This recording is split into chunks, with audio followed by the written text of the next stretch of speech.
آج میں آپ کو ایک ایسا واقعہ سناؤں گا کہ اللہ کرے کہ آپ کے دل میں اتر جائے یہ بات۔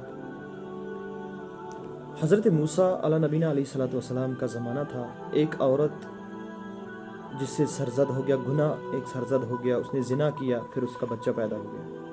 اس گناہ کی وجہ سے، اس زنا کی وجہ سے اس کو وہ بچہ پیدا ہو گیا، اور جب بچہ پیدا ہوا تو اس نے اس بچے کو قتل کر دیا۔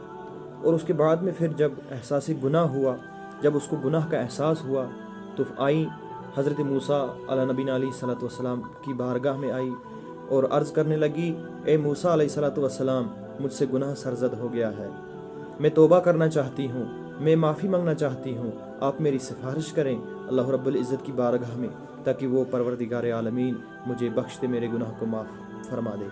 تو حضرت موسیٰ علیہ نبینا علیہ الصلوۃ والسلام ناراض ہوئے اور فرمانے لگے کہ اے عورت، نکل جا یہاں سے، چلی جا یہاں سے، کہیں تیرے اس گناہ کی نحوست کی وجہ سے آسمان سے آگ نہ برسا دے میرا پروردگار عالمین۔ تو وہ عورت بہت شرمندہ ہوئی، اور شرمندہ ہونے کے بعد وہاں سے نکل گئی۔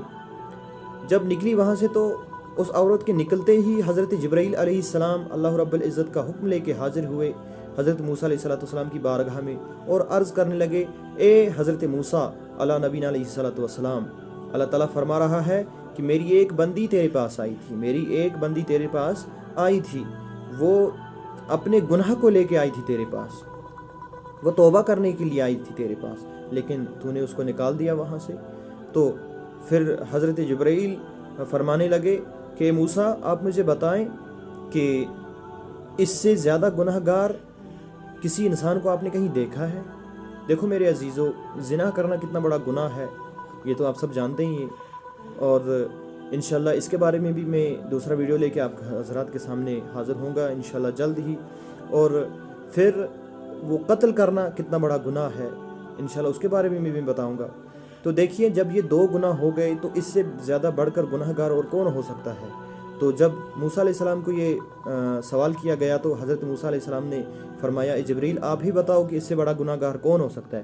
تو حضرت جبرائیل علیہ السلام نے عرض کیے، موسیٰ علیہ نبینا علیہ الصلوۃ والسلام، اس سے بڑا گناہ گار ہے شخص، اور وہ شخص ہے جو عمدن قصدن نماز ترک کرے گا۔ استغفر اللہ، استغفر اللہ، استغفر اللہ۔ تو میرے عزیزو، آپ نے سنا کہ نماز چھوڑنا عمدن قصدن کتنا بڑا گناہ ہے، یعنی عمدن قصدن ہو گیا یہ کہ اس کو کوئی عذر نہ ہو، شرعی عذر نہ ہو، یعنی وہ پاک ہو، صاف ہو، نماز پڑھنے کی قدرت رکھتا ہو، پھر بھی وہ نماز نہ پڑھے تو اللہ رب العزت اس کو معاف کبھی نہیں فرمائے گا۔ اللہ رب العزت سے دعا ہے کہ پروردگار عالمین ہمیں نماز پڑھنے کی توفیق عطا فرمائے اور ہمیں گناہ سے محفوظ فرمائے۔ وما علینا الا البلاغ المبین۔ السلام علیکم ورحمۃ اللہ وبرکاتہ۔